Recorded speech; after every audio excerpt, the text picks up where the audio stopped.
നമസ്കാരം. Delhi versus Hyderabad. I M thrilled എന്ന് വെച്ചാൽ എന്താണെന്ന് വെച്ചാൽ കഴിഞ്ഞ ഒരു 10-12 വർഷമായിട്ട് RCB ഫാനായിട്ടിരുന്ന ഞാൻ ഈ വർഷം RCB കപ്പടിച്ചതുകൊണ്ട് ഡൽഹിയെ സപ്പോർട്ട് ചെയ്യാൻ തീരുമാനിക്കുകയും ഡൽഹി ടീമിൻ്റെ കൂടെ കൂടുകയും ചെയ്തപ്പോഴത്തേക്ക് എനിക്ക് പണ്ട് RCB ടീമിൻ്റെ കൂടെ ഉണ്ടായിരുന്നപ്പോൾ കിട്ടിയിരുന്ന പണ്ട്, അതായത് 2016, 17, 18, 19, 2024 വരെയുള്ള വർഷങ്ങളിൽ RCB ടീമിനെ സപ്പോർട്ട് ചെയ്തിട്ട് നമുക്ക് കിട്ടിയിരുന്ന ആ ഒരു ത്രില്ലുണ്ടല്ലോ, ആ കിക്ക്, അത് ഡൽഹി സപ്പോർട്ട് ചെയ്യുമ്പോൾ കിട്ടുന്നുണ്ട്. കാരണം അതായത് വിചിത്രമായിട്ടുള്ള ടീം സെലക്ഷൻസ് നടത്തുക, കയ്യിലിരിക്കുന്ന മാച്ച് കൊണ്ട് കളയുക, നമ്മൾ നല്ല ടീമാണ്, സെറ്റ് ടീമാണ്, ജയിക്കും എന്ന് നമ്മളെ കൊണ്ട് തോന്നിപ്പിക്കുക, എന്നിട്ട് തോൽക്കുക, അങ്ങനെയുള്ള കാര്യങ്ങളൊക്കെ പണ്ട് RCB ചെയ്ത പോലെ തന്നെ ഡൽഹി ഇപ്പോൾ ചെയ്യുന്നുണ്ട്. So I M thrilled. അപ്പോൾ ഇന്നത്തെ മാച്ചിൻ്റെ കാര്യം പറയുകയാണെങ്കിൽ it's all about Abhishek Sharma. നല്ല ബാറ്റ് ചെയ്യാൻ സപ്പോർട്ട് ചെയ്യുന്നൊരു പിച്ചിൽ അഭിഷേക് ശർമ്മയെ പൂണ്ട് വിളയാടിയ ഒരു മാച്ചായിരുന്നു ഇത്. അഭിഷേക് ശർമ്മയെ വേൾഡ് കപ്പിൻ്റെ സമയത്തൊക്കെ ഇന്ത്യൻ ടീമിന് എടുത്ത് പുറത്ത് കളയണം, ഇവനെ കൊണ്ട് കൊള്ളത്തില്ല, സ്ലോഗറാണെന്നൊക്കെ പറഞ്ഞിരുന്ന ആൾക്കാർ ഇപ്പോൾ ഇത് കാണുന്നുണ്ടോ എന്നെനിക്കറിയത്തില്ല. അന്ന് ഞാൻ പറഞ്ഞിരുന്നു, ഈ അഭിഷേക് ശർമ്മയെ തന്നെ എടുത്ത് ആഘോഷിക്കുന്ന അല്ലെങ്കിൽ സ്റ്റാറ്റസ് ഇട്ട് ആഘോഷിക്കേണ്ടി വരുന്ന അവസരം ഉടനെ തന്നെ ഉണ്ടാവുന്നുള്ളത്.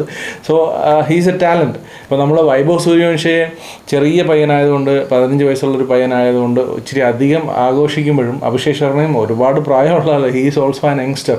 സോ അതുകൊണ്ട് തന്നെ അഭിഷേക് ശർമ്മ ഇത്രയും കൺസിസ്റ്റൻ്റ് ആയിട്ട് 200+ സ്ട്രൈക്ക് റേറ്റിൽ ബാറ്റ് ചെയ്യുന്നൊരു ബാറ്റ്സ്മാൻ ഈ കഴിഞ്ഞ 2-3 വർഷമായിട്ട് ഇന്ത്യൻ ടീമിലും അതുപോലെ തന്നെ IPL-ലും ആ ഒരു പെർഫോമൻസ് കൊടുക്കുന്ന ബാറ്റ്സ്മാൻ എന്നുള്ള രീതിയിൽ സൂര്യവംശിക്ക് ആ ഒരു കൺസിസ്റ്റൻസി ഇനിയും കാണിക്കാനിരിക്കുന്നതേ ഉള്ളൂ. അതുകൊണ്ട് തന്നെ അഭിഷേക് ശർമ്മയുടെ തട്ട് കുറച്ചും കൂടെ താണ് തന്നെ ഇരിക്കും എന്നെ സംബന്ധിച്ച്. സോ ഇന്ന് എക്സെപ്ഷണൽ ആയിട്ടുള്ളൊരു ഇന്നിങ്സ് ആയിരുന്നു. 242 എന്ന് പറയുന്നൊരു ഹ്യൂജ് സ്കോർ ബോർഡിലേക്ക് വെക്കാനായിട്ട് SRHന് സാധിച്ചു. അതിന് ക്ലാസൻ്റെ എക്സ്പ്ലോസീവ് ആയിട്ടുള്ളൊരു ഇന്നിങ്സും അവരെ ഹെൽപ്പ് ചെയ്ത് 37 റൺസ് അടിച്ചു. ക്ലാസൻ 135 റൺസാണ് അഭിഷേക് ശർമ്മ അടിച്ചത്, 68 ബോളിൽ 198 സ്ട്രൈക്ക് റേറ്റിൽ. അതിൻ്റെ കൂട്ടത്തിൽ ഇഷാൻ കിഷൻ ഒരു ചെറിയ കോൺട്രിബ്യൂഷൻസ് നൽകി 25 റൺസ് അടിച്ചു 13 ബോളിൽ. സോ അതിൻ്റെ ആവശ്യമേ വന്നുള്ളൂ.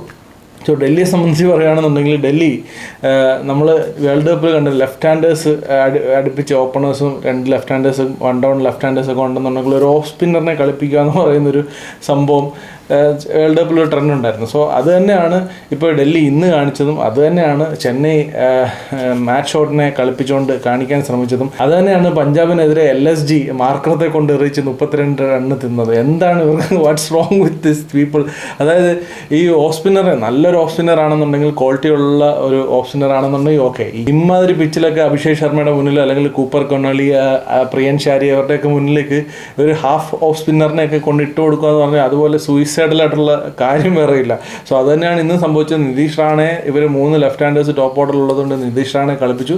നിതീഷ് റാണെ ബാറ്റ് ചെയ്ത് കുറച്ച് റൺസ് അടിച്ചു എന്നുള്ളത് ശരി തന്നെ. പക്ഷേ ബോളിങ്ങിൽ ആ പവർ പ്ലേയിൽ 2ാമത്തെ ഓവർ കൊടുക്കാൻ എടുത്ത തീരുമാനം വളരെ ഒരു ബ്ലണ്ടറായിരുന്നു. നല്ല രീതിയിൽ കിട്ടി. അതിനുശേഷം 15ാമത്തെ ഓവറും കൊണ്ടുവന്ന് നിതീഷ് റാണയെ കൊണ്ടുവന്നിട്ട് എറിയിക്കാൻ കാണിച്ച ആ ഒരു കോൺഫിഡൻസ് ഉണ്ടല്ലോ, അവിടെയും കിട്ടി നല്ല രീതിയിൽ 20+ റൺസ്. സോ അതൊക്കെ വളരെ ബ്ലണ്ടർ തന്നെയായിരുന്നു. ഈ അക്ഷർ പട്ടേൽ ഒരു മാച്ചിൽ നമ്മൾ ക്യാപ്റ്റൻസിയെ പുകഴ്ത്തും, മറ്റു മാച്ചിൽ വന്നിട്ട് ഇന്നത്തെ മാച്ചിൽ വളരെ ഡിസപ്പോയിൻറ്റിംഗ് ആയിരുന്നു. അണ്ടർ ബോൾ ഇത് സ്വയം അക്ഷർ പട്ടേൽ കഴിഞ്ഞ സീസണിൽ ചെയ്ത ഏറ്റവും വലിയ മണ്ടത്തരമായിരുന്നു അണ്ടർ ബോൾ ചെയ്യുക എന്നുള്ളത്. ഇന്ന് 2 ഓവർ അക്ഷർ പട്ടേൽ എറിഞ്ഞുള്ളൂ, കുൽദീപ് യാദവ് 2 ഓവർ എറിഞ്ഞുള്ളൂ. കുൽദീപ് യാദവിന് ഓക്കെ എക്സ്പെൻസീവ് ആയി 15 റൺസ് പെർ ഓവർ കൊടുത്തു. പക്ഷേ അക്ഷർ പട്ടേൽ എന്ന് പറയുന്നത് കുൽദീപ് യാദവിനെ പോലുള്ളൊരു ബോളറല്ല. ഇച്ചിരി എക്സ്പെൻസീവ് ആയാൽ പോലും ഇപ്പോൾ 15ാമത്തെ ഓവർ റാണ് എറിഞ്ഞ ഓവർ ശരിക്കും അക്ഷർ പട്ടേൽ അറിയാം. അക്ഷർ പട്ടേൽ 2 പേരിൽ ഒരാളെങ്കിലും കോട്ട കംപ്ലീറ്റ് ചെയ്യാം. മാറി നിന്നിട്ട് കാര്യമില്ല, കാരണം എല്ലാവർക്കും അടി കൊള്ളുന്നുണ്ട്. ഇപ്പോൾ നിതീഷ് റാണെ അടി കൊണ്ടില്ലേ, അപ്പോൾ മറ്റു ബോളേഴ്സിനെല്ലാം അടി കൊള്ളുന്നുണ്ട്. പിന്നെ വേറൊരു പ്രത്യേകത എന്താണെന്ന് വെച്ചാൽ ഇവർ ടോപ്പിലുള്ള 3 ലെഫ്റ്റ് ഹാൻഡേഴ്സ് ഉള്ളതുകൊണ്ട് ഇവരുടെ കയ്യിൽ അവരെ നേരിടാനുള്ള സ്പിന്നേഴ്സ് ഇല്ല.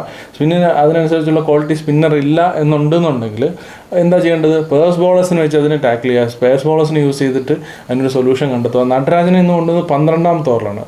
ഇതിനു മുമ്പ് നടരാജനെ ഒരു 12ാമത്തെ ഓവറിൽ കൊണ്ടുവരുന്നുണ്ട്. GT നമ്മുടെ പ്രസിദ്ധ് കൃഷ്ണയെ 12ാമത്തെ ഓവറോട്ട് താഴേക്ക് അറിയിക്കുന്നത് കണ്ടിട്ടുണ്ട്. പക്ഷേ എനിക്കതിൽ ലോജിക്ക് മനസ്സിലാവുന്നില്ല.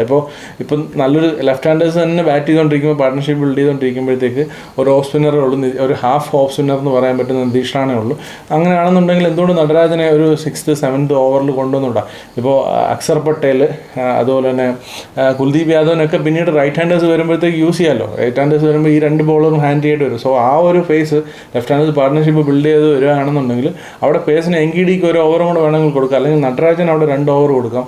എന്തിനാണ് നടരാജനെ വെയിറ്റ് ചെയ്ത് 12 ഓവർ വെച്ചിരുന്നതെന്ന് എനിക്ക് മനസ്സിലാവുന്നില്ല. അവിടെ കുൽദീപ് അക്ഷർ എറിഞ്ഞ് അടി വാങ്ങിച്ചത് എന്തിനാണെന്ന് മനസ്സിലാവുന്നില്ല. എറിഞ്ഞ് അടി വാങ്ങിച്ചതുകൊണ്ടല്ല, വേണമെന്നുണ്ടെങ്കിൽ കുൽദീപ് ഒരു അടി വാങ്ങിച്ചപ്പോൾ കുൽദീപിനെ ബാക്കിലേക്ക് വെച്ചിരുന്നിട്ട് അവിടെ വേണമെന്നുണ്ടെങ്കിൽ നടരാജനെ കൊണ്ടുവരായിരുന്നു എന്ന് എനിക്ക് ഫീൽ ചെയ്യുന്നു. സോ അങ്ങനെ ബോളിങ്ങിൽ കുറച്ചും കൂടെ പിടിക്കാൻ പറ്റുന്ന അവസരങ്ങളുണ്ടായിരുന്നു. ഈവൻ 90s നിൽക്കുമ്പോൾ അഭിഷേക് ശർമ്മയുടെ ഒരു ക്യാച്ച് നിതീഷ് റാണ വിടുന്നുണ്ടായിരുന്നു. സോ ആ ക്യാച്ചൊക്കെ എടുത്തിരുന്നുണ്ടെങ്കിൽ തന്നെ ഒരു 210 220 ഈ സാർച്ചിനെ നിർത്താനായിട്ട് ഡൽഹിക്ക് സാധിച്ചേനെ. ഇനി ഡൽഹി ചേസ് ചെയ്യുന്ന സമയത്ത് KL രാഹുൽ വീണ്ടും, അതായത് KL രാഹുൽ 37 റൺസ് 23 ബോളിൽ 160 സ്ട്രൈക്ക് റേറ്റിൽ, 242 ചേസ് ചെയ്യുന്ന ഒരു മാച്ചിൽ 160 സ്ട്രൈക്ക് റേറ്റിൽ 23 ബോൾ കളിക്കുക എന്ന് പറഞ്ഞാൽ എന്നെ സംബന്ധിച്ച് വീണ്ടും ഞാൻ പറയുന്നു ക്രൈം തന്നെയാണ്. ഇത് തന്നെയാണ് KL രാഹുൽ കാലാകാലങ്ങളായിട്ട് ചെയ്തുകൊണ്ടിരിക്കുന്നത്.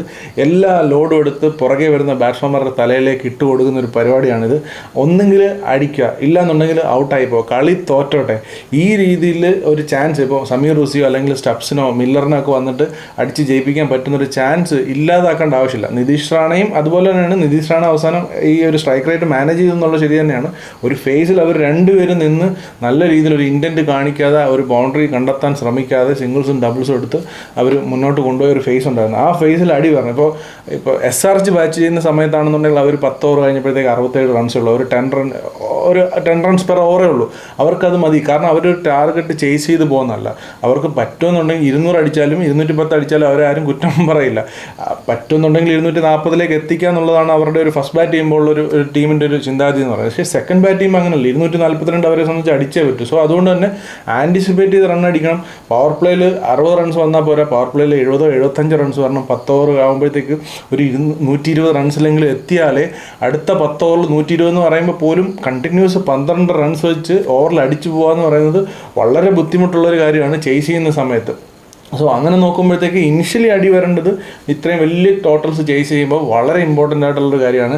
ഫസ്റ്റ് ബാറ്റ് ചെയ്യുമ്പോൾ അടി വന്നില്ല, പിന്നീടാണ് അവർ റൺസ് അടിച്ചത്. ഇപ്പോൾ ഇന്നലെ മുംബൈയുടെ കളിയിൽ തിലക് വർമ്മ അവസാനത്തെ ഓവേഴ്സിലാണ് റൺ അടിച്ചത്. പക്ഷേ അതും ഫസ്റ്റ് ബാറ്റ് ചെയ്യുമ്പോഴാണ്. അങ്ങനെ ഫസ്റ്റ് ബാറ്റ് ചെയ്യുമ്പോൾ അവർ ആ ഒരു റൺസ് വന്നില്ലെങ്കിലും അവരെ ഒന്നും പറയില്ല. ഇന്നലെ മുംബൈ 180 റൺസ് അടിച്ചിരുന്നെങ്കിലും അവരെ ഒന്നും പറയില്ല. കിട്ടിയത് ബോണസാണ്. അതുപോലെ തന്നെയാണ് SRHൻ്റെ കാര്യം. 6 ഓവറായപ്പോൾ അവർക്ക് 10 റൺ വെച്ചുള്ളൂ. പിന്നീട് അങ്ങോട്ട് അടിച്ച് അവർക്ക് സൗകര്യത്തിന് കിട്ടിയപ്പോൾ അടിച്ച് 242 റണ്ണാക്കി. DCയുടെ കാര്യത്തിൽ അങ്ങനെയല്ല. KL രാഹുൽ പവർ പ്ലേയിൽ തന്നെ അടിക്കേണ്ടതായിരുന്നു.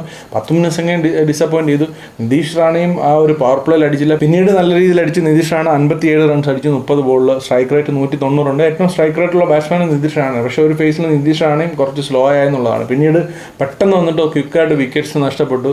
സമീർ റുസി, സ്റ്റബ്സ് ഇവരുടെയൊക്കെ മേലുള്ള ഒരു പ്രഷർ എന്ന് പറഞ്ഞാൽ 13-14 റൺസ് പെർ ഓവർ അടിക്കേണ്ട ഒരു സമയമാണ്. അത് 10 ഓവർ വരുമ്പോഴേ 13-14 റൺസ് വെച്ച് പെർ ഓവർ അടിക്കണമെന്ന് പറയുമ്പോൾ അത് വലിയ തലവേദനയാണ്. സോ അതുകൊണ്ടാണ് നേരത്തെ തന്നെ അടിച്ച് തുടങ്ങിയാൽ ഒരു 10-11 ഓവർ ആയപ്പോഴത്തേക്ക് 12 റണ്ണൊക്കെ ആണെങ്കിൽ മാനേജ് ചെയ്ത് പോകാനായിട്ട് പറ്റിയാൽ. സോ അതാണ് പരാജയത്തിൻ്റെ ചേസ് ചെയ്തപ്പോൾ പ്രധാനപ്പെട്ട ഒരു കാരണം എന്ന് എനിക്ക് തോന്നുന്നു. പിന്നെ അഭിഷേക് ശർമ്മയുടെ എക്സെപ്ഷണൽ ഇന്നിങ്സ്, അതുകൊണ്ട് തന്നെയാണ് SRH ഇത്രയും വലിയൊരു സ്കോറിലേക്ക് എത്തിയത്. ചേസ് ചെയ്യുമ്പോൾ അതുപോലെ ഒരു എക്സെപ്ഷണൽ ഇന്നിങ്സ് വേണമായിരുന്നു. ഒരു അഗ്രഷൻ, ഒരു ഇൻറ്റൻറ്റ് ഡൽഹിയുടെ ബാറ്റ്സ്മാൻമാരുടെ സൈഡിൽ നിന്ന് വേണമായിരുന്നു. അതാരും കാണിച്ചില്ല. അത് കാണിക്കാനുള്ള ഒരു അവസരം റിസ്വിക്കോ അല്ലെങ്കിൽ സ്റ്റബ്സൊക്കെ ഇത്രയും ലേറ്റായിട്ട് ഇറങ്ങുന്നത് എന്തിനാണെന്ന് വീണ്ടും ഞാൻ ചോദിക്കുന്നു. സ്റ്റബ്സ് ഇപ്പോൾ കഴിഞ്ഞ കളിയിൽ നമ്മൾ കണ്ടാണ് സ്റ്റബ്സ് എങ്ങനെയാണ് ഇന്നിങ്സ് എടുത്തുകൊണ്ട് പോയി ഫിനിഷ് ചെയ്തെന്നുള്ളത്. സോ അല്ലെങ്കിൽ എടുത്തുകൊണ്ട് പോയി ഒരു വിന്നിങ് പൊസിഷനിലേക്ക് ടീമിനെ എത്തിക്കുന്നുള്ളൂ. സോ എന്തുകൊണ്ട് സ്റ്റബ്സിനെ നമ്പർ 3 ഇപ്പോഴും ഇറക്കുന്നില്ല, ഈ പരീക്ഷിച്ചുകൊണ്ടിരിക്കുന്നത്? ഇപ്പോൾ നിതീഷ് റാണ ഇപ്പോൾ റൺസ് അടിച്ചതുകൊണ്ട് സ്വാഭാവികമായിട്ടും നിതീഷ് റാണ ഇനി കളിപ്പിച്ചേ പറ്റത്തുള്ളൂ. സോ നമ്പർ 3 ഇനിയും സ്റ്റബ്സ് കളിപ്പിക്കുമെന്ന് തോന്നുന്നില്ല. സോ ഡൽഹിയുടെ കാര്യത്തിൽ വീണ്ടും തലവേദനയാണ്, തല പുകയ്ക്കുന്ന തീരുമാനങ്ങളും ഇത്രയും നല്ലൊരു ടീമാണ്, എല്ലാം സെറ്റാണ്. എങ്കിഡിയെ പോലെ നല്ലൊരു ബോളറുണ്ട്, നടരാജ് നല്ല രീതിയിൽ ബോൾ ചെയ്യുന്നുണ്ട്, കുൽദീപ് അക്സർ എന്ന് പറയുന്ന ഒരു നല്ലൊരു സ്പിൻ കോംബോ ഉണ്ട്.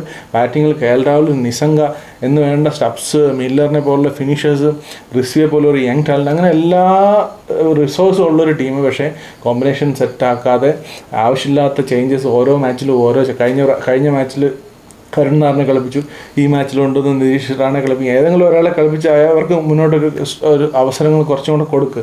എന്നിട്ടൊരു ടീം സെറ്റ് ചെയ്തിട്ട് ഒരു കോമ്പിനേഷൻ സെറ്റ് ചെയ്ത് അതിൽ സ്റ്റിക്ക് ചെയ്ത് നിൽക്കുന്നതായിരിക്കും ഡൽഹിയെ സംബന്ധിച്ച് നല്ലത്. മറു സൈഡിൽ SRH എക്സെപ്ഷണൽ ആയിട്ടുള്ള ക്രിക്കറ്റാണ് കളിച്ചുകൊണ്ടിരിക്കുന്നത്. ഇപ്പോൾ മാത്രമല്ല കഴിഞ്ഞ 2-3 കളികളായിട്ട് അവരുടെ ബോളിംഗ് സെറ്റായപ്പോഴത്തേക്ക് ബോളിംഗ് ഒരു എബോ ആവറേജ് ബോളിംഗ്, ഒരു പ്രോമിസിംഗ് ആയിട്ടുള്ള ബോളിംഗ് ലൈനപ്പായിട്ട് അവർക്ക് കാണാണ്. ഷക്കീബ് ഹുസൈൻ ഇന്ന് സൂപ്പറായിട്ട് ബോൾ ചെയ്ത്, വിക്കറ്റ് ഇട്ടത് ഇഷാൻ മല്ലിംഗയാണ്, 4 വിക്കറ്റ് ഇട്ടു. പക്ഷേ ഷക്കീബ് ഹുസൈൻ സൂപ്പറായിട്ട് തന്നെ ബോൾ ചെയ്തു. അതുപോലെ തന്നെ അവരുടെ സ്പിന്നേഴ്സും നന്നായിട്ട് ബോൾ ചെയ്യുന്നുണ്ട്. ക്യാപ്റ്റൻ ഇഷാൻ കിഷൻ, നമ്മൾ ആദ്യമേ റിവ്യൂവിൽ തന്നെ പറയുകയാണ്, പ്രോമിസിംഗ് ആയിട്ടുള്ളൊരു ക്യാപ്റ്റൻ തന്നെയാണ്. SRH എടുത്ത ഏറ്റവും നല്ല തീരുമാനമാണ് ഇഷാൻ കിഷനെ ക്യാപ്റ്റനാക്കുക എന്നുള്ളത്. സ്മാറ്റിലൊക്കെ പെർഫോം ചെയ്തത് ആസ് എ ക്യാപ്റ്റൻ എന്താണ് ഇഷാൻ കിഷൻ ഡെലിവർ ചെയ്തത് നമ്മൾ കണ്ടതാണ്. സോ ആ ഒരു കോൺട്രിബ്യൂഷൻ, ആ ഒരു ഇത് SRHന് തീർച്ചയായിട്ടും ഇഷാൻ കിഷൻ്റെ കയ്യിൽ നിന്ന് കിട്ടുന്നുണ്ട്. ഇനി കമ്മിൻസ് വരുമ്പോഴത്തേക്ക് ഇനി കമ്മിൻസ് ക്യാപ്റ്റനാവോ അതോ ഇഷാൻ കിഷൻ തന്നെ തുടരുക എന്നുള്ളത് കണ്ടു തന്നെ അറിയണം. എന്തായാലും സൂപ്പറായിട്ടുള്ള ക്രിക്കറ്റാണ് SRH കളിച്ചത്. പ്രത്യേകിച്ചും അഭിഷേക് ശർമ്മ ആൻഡ് ക്ലാസൻ അവരുടെ ജോലി കൃത്യമായിട്ട് ചെയ്ത് ബോളിങ്ങിൽ വന്നപ്പോഴത്തേക്ക് ക്യാപ്റ്റനെ സംബന്ധിച്ചും അവരുടെ ബോളേഴ്സിനെ സംബന്ധിച്ചും ഒരു റൺ റേറ്റ് ടോപ്പിൽ നിർത്തുക, ഒരു 12 മേളിൽ 13 എത്തിച്ച് നിർത്തുക എന്നുള്ളതായിരുന്നു അവരെ സംബന്ധിച്ച് സിമ്പിളായിട്ട് ചെയ്യേണ്ട ഒരു കാര്യം. അതവർ കൃത്യമായിട്ട് ചെയ്തു. അത് ബ്രേക്ക് ചെയ്യാൻ വേണ്ടിയിട്ട് ഡൽഹിയുടെ ഒരു ബാറ്റ്സ്മാൻമാർ ശ്രമിച്ചില്ല. എക്സ്ട്രാ ഓർഡിനറി എഫോർട്ട് ആരും ഇട്ടില്ല എന്നതുകൊണ്ട് തന്നെ ഡൽഹി ഈ തോൽവി ഡിസേർവ് ചെയ്യുന്നു എന്ന് തന്നെയാണ് എൻ്റെ ഒരു അഭിപ്രായം. ഇനി മുന്നോട്ട് പോകുമ്പോൾ ഡൽഹിയെ സംബന്ധിച്ച് ഈ ഒരു കോമ്പിനേഷൻ സെറ്റ് ചെയ്യാതെ മുന്നോട്ട് പോകുമ്പോൾ ബുദ്ധിമുട്ടായിരിക്കും. കോമ്പിനേഷൻ സെറ്റ് ചെയ്യണം, റിസോഴ്സ് ഉണ്ട്, സ്റ്റാൻഡേർഡ് ആയിട്ടുള്ള പ്ലേയേഴ്സ് ഉണ്ട്. കോമ്പിനേഷൻ സെറ്റ് ചെയ്ത് മാത്രം മതി. Akshar Patel as a captain കുറച്ചും കൂടെ കോൺഫിഡൻസ് കാണിക്കണം. അവരുടെ ബോളിംഗ് റിസോഴ്സിനെ സ്വയം യൂസ് ചെയ്യുന്നില്ല, അണ്ടർ യൂസ് ചെയ്യാതെ സ്വയം ചലഞ്ചസ് ഏറ്റെടുത്ത് ചെയ്യാനുള്ളൊരു കോൺഫിഡൻസും തീർച്ചയായിട്ടും അക്ഷർ പട്ടേൽ കാണിക്കണം. So all going good for SRH and ഡൽഹിയെ സംബന്ധിച്ച് കൺസേണിങ് ആണ്. ഇനി എങ്ങനെ അടുത്ത മാച്ചിൽ ഒരു പ്ലേയിങ് ഇലവൻ ഇടും, എങ്ങനെ അപ്രോച്ച് ചെയ്യുമെന്നുള്ള അറിയാനായിട്ട് തീർച്ചയായിട്ടും കൗതുകമുണ്ട്. സോ അതാണ് SRH വേഴ്സസ് ഡൽഹി മാച്ചിനെ പറ്റിയിട്ടുള്ള അഭിപ്രായം. നിങ്ങൾ തീർച്ചയായിട്ടും നിങ്ങളുടെ കമൻറ്റ്സ് പങ്കുവെക്കുക. പ്രത്യേകിച്ചും KL രാഹുലിൻ്റെ ഇന്നത്തെ ബാറ്റിങ്ങിനെ പറ്റി. KL രാഹുൽ സപ്പോർട്ടേഴ്സ് ഒരുപാടുണ്ട്. കമൻറ്റ് ബോക്സിൽ വന്നിട്ട് തന്നെ സ്ഥിരം തർക്കിക്കാറുള്ള ആൾക്കാരുണ്ട്. സോ അവരോടും കൂടെ പറയാം, നിങ്ങളുടെ അഭിപ്രായങ്ങൾ കമൻറ്റ് ബോക്സിൽ പങ്കുവെക്കുക. ഇന്നത്തെ KL രാഹുലിൻ്റെ ഇന്നിങ്സ് എങ്ങനെ ഉണ്ടായിരുന്നു? ഈ ഒരു 242 ചേസ് ചെയ്തപ്പോഴത്തേക്ക് സെൻസിബിളായിട്ടുള്ള ഒരു ക്ലാസിക് KL രാഹുൽ ഇന്നിങ്സിൻ്റെ അഭിപ്രായം നിങ്ങൾ തീർച്ചയായിട്ടും രേഖപ്പെടുത്തുമെന്ന് പ്രതീക്ഷിക്കുന്നു. പിന്നെ മറ്റൊരു കാര്യം, ഈ മാച്ചിനെ കുറിച്ചുള്ള ഡീറ്റെയിൽ ആയിട്ടുള്ള ഡിസ്കഷൻ വീഡിയോ നമ്മുടെ അരുൺ ബ്രോയായിട്ട് നമ്മൾ പോഡ്കാസ്റ്റ് ചാനലിൽ, നമുക്ക് മറ്റൊരു ചാനലുണ്ട്, മല്ലു ക്രിക്കറ്റ് പോഡ്കാസ്റ്റ് എന്നാണ് ആ ചാനലിൻ്റെ പേര്. ലിങ്ക് തീർച്ചയായിട്ടും ഇതിൻ്റെ ഡിസ്ക്രിപ്ഷനിൽ മെൻഷൻ ചെയ്യുന്നതായിരിക്കും. സോ ഈ മാച്ചിനെ കുറിച്ച് മാത്രമല്ല, മറ്റ് ഇനി മുന്നോട്ടുള്ള മാച്ചുകളെക്കുറിച്ചുള്ള ഡീറ്റെയിൽഡ് ആയിട്ടുള്ള റിവ്യൂ ഡിസ്കഷൻസ് ആ മാച്ചിലുണ്ടാകും. കുറച്ചും കൂടെ ലോങ് ഫോർമാറ്റ്, ലോങ് ആയിട്ട് ഡീപ്പായിട്ട് കാര്യങ്ങൾ കേൾക്കാനും അല്ലെങ്കിൽ അങ്ങനെയുള്ള വീഡിയോസിനോട് താല്പര്യമുള്ളവർ തീർച്ചയായിട്ടും ആ ചാനൽ സന്ദർശിക്കുക. കുറച്ച് മണിക്കൂറുകൾക്കകം തന്നെ നമ്മൾ ഡീറ്റെയിൽഡ് ആയിട്ടുള്ള വീഡിയോ ആ ചാനലിൽ ഇടുന്നതാണ്. അതിൻ്റെ ലിങ്ക് ആ സമയത്ത് അപ്പോൾ ഈ ഡിസ്ക്രിപ്ഷനിലും ഇടുന്നതായിരിക്കും. സ്വാഭാവികമായിട്ടും അതിൻ്റെ ലിങ്ക് ഡിസ്ക്രിപ്ഷനിലുണ്ടെങ്കിൽ തീർച്ചയായിട്ടും നിങ്ങൾ ആ ചാനൽ വിസിറ്റ് ചെയ്യുക. ഇപ്പോൾ മുംബൈ വേഴ്സസ് GT മത്സരത്തിൻ്റെ ഒരു 40 മിനിറ്റ്സുള്ള ഡീറ്റെയിൽഡ് ഒരു റിവ്യൂ ഡിസ്കഷൻ ആ ചാനലിലുണ്ട്. തീർച്ചയായിട്ടും ആ ചാനൽ സപ്പോർട്ട് ചെയ്യുക. ആ ചാനലിൽ പോകുന്നവർ തീർച്ചയായിട്ടും ഒരു ലൈക്ക് ചെയ്യുക, കമൻറ്റ് ചെയ്യുക. പുതിയ ചാനലായതുകൊണ്ട് തന്നെ നിങ്ങളുടെ കോൺട്രിബ്യൂഷൻസ് തീർച്ചയായിട്ടും ഹെൽപ്പ് ചെയ്യും. സോ മറ്റൊരു ക്രിക്കറ്റ് റിലേറ്റഡ് വീഡിയോയിൽ വീണ്ടും കാണുന്നതിനും വരെ ബൈ.